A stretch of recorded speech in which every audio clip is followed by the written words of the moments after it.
welcome to my new video, and today we're going to watch Haminations.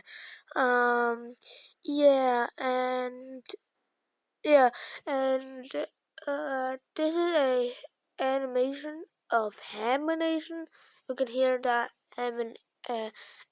animation with the Hamination.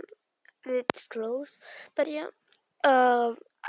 He's my favorite YouTuber, and yeah, and that's why we're watching him. In 3, 2, 1, let's go!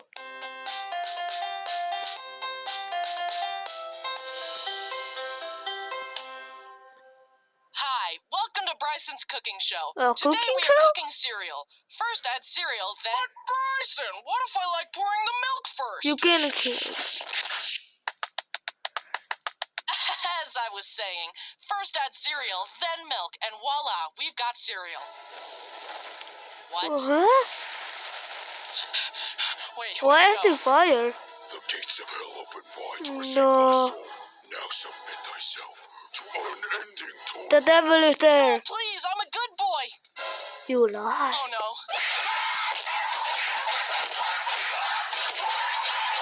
Oh, please save me.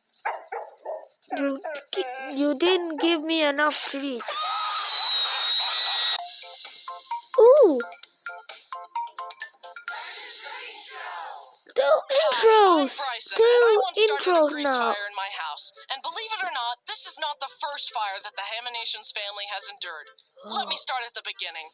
Now, almost all these stories revolve around one sibling, the pyromaniac of the family, my oldest brother, Brody. Now, before I decimate my brother's reputation, slander his name permanently, and ensure that he's never allowed within 500 feet of a lighter ever again, No, look at let me Brody. just preface with this.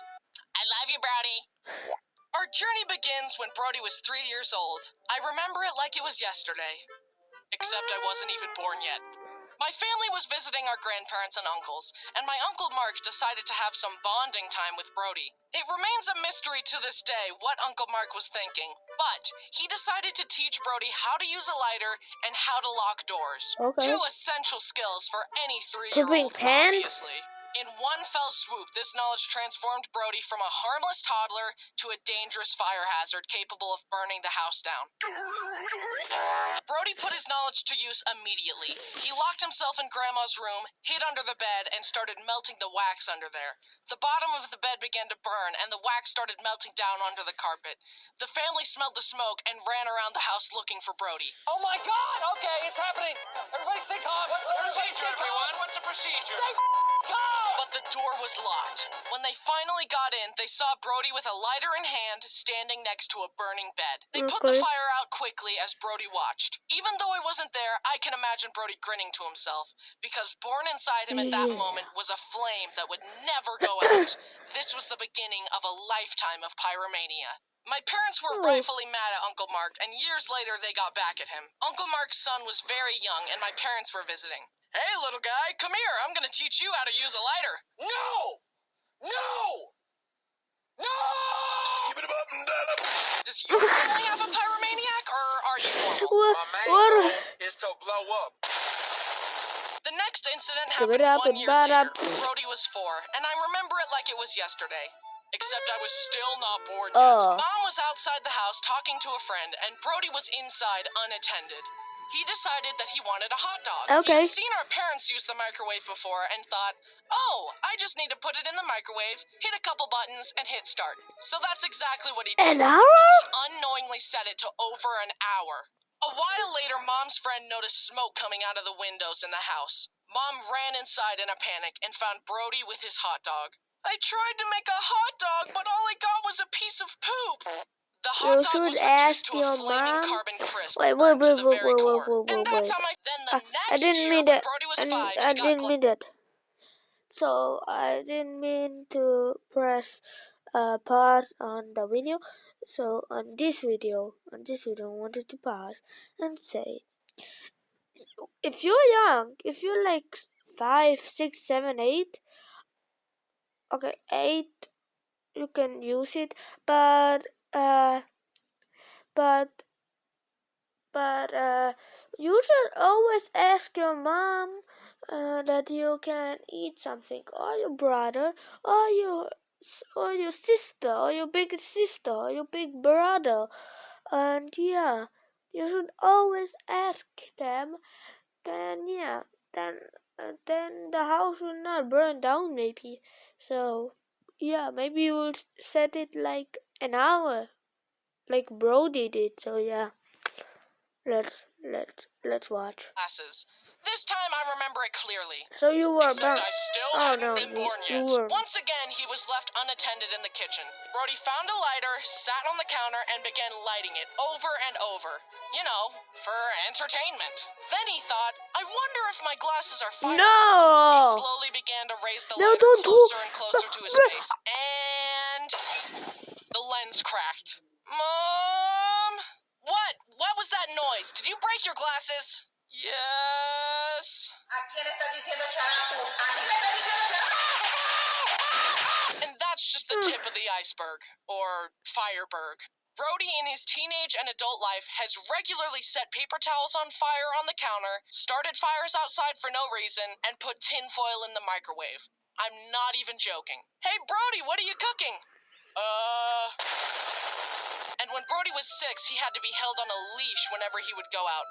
Yeah, he was one of those kids. Oh. However, even the leash could not contain his chaotic nature because somehow, in one day, Brody set off a car alarm, an elevator alarm, and an airport alarm.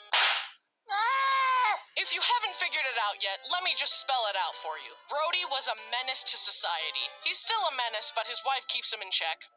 Most of the time. Now, all these stories were about Brody, but this isn't Brody's channel.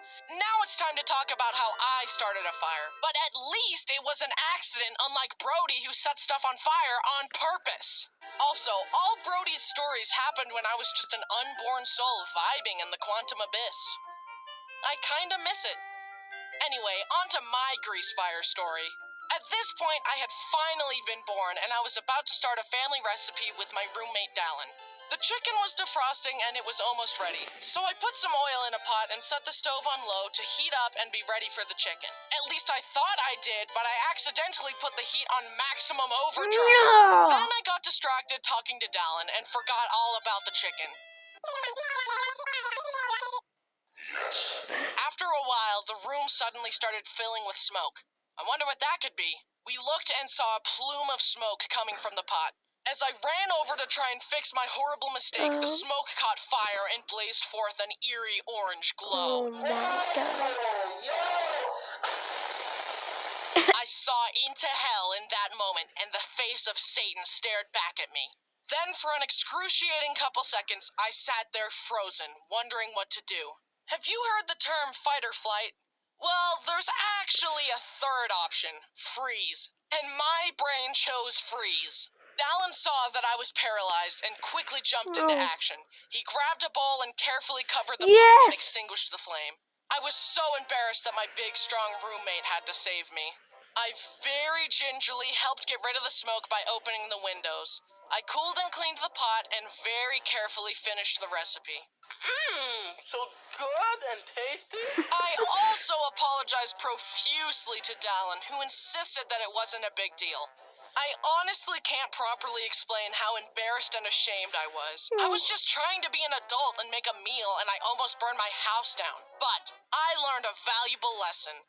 The lesson is, have a roommate who's not afraid of fire. I will be more careful in the future, and hopefully next time I won't freeze. To end things off, I want to encourage you all to be careful and cautious when cooking, because you could literally die. Also, stay away from Brody or he will burn down your house. Fortunately, fire won't be an issue for me, because since my fire incident, I have mastered waterbending. Oh. And I've mastered firebending. Don't do this, Brody. Don't challenge me. It won't end well. Are they gonna fight? Oh, the music.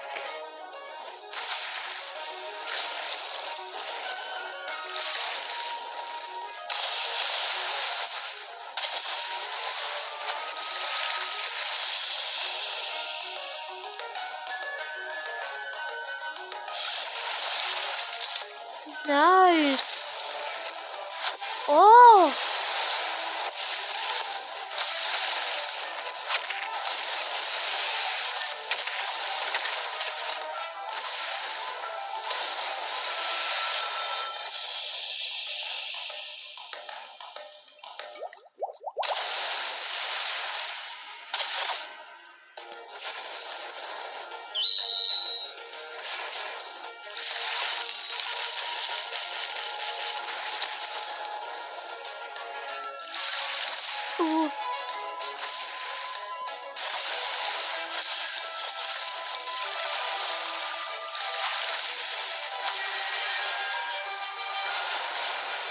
fast!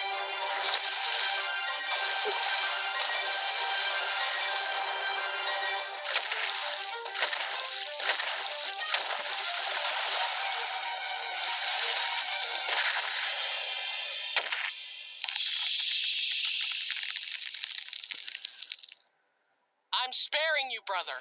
I'm letting you go in the name of our past friendship. But I warn you, even a single step out of line will result in your permanent end.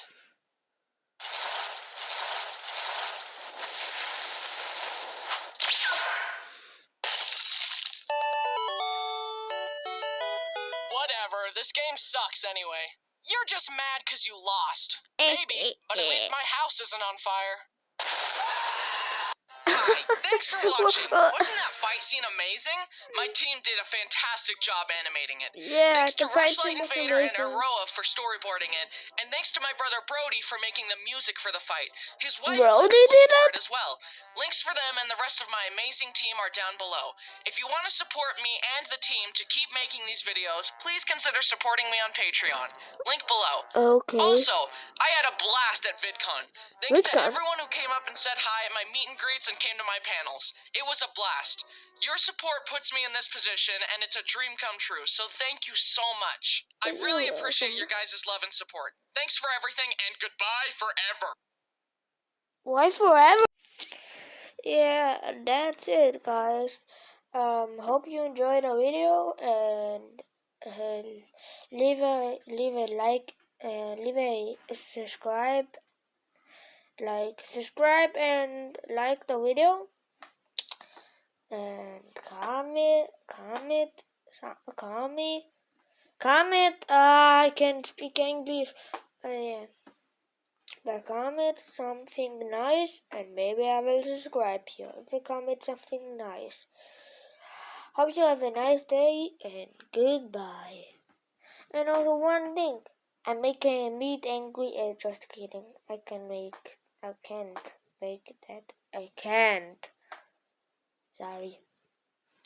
But yeah, bye guys.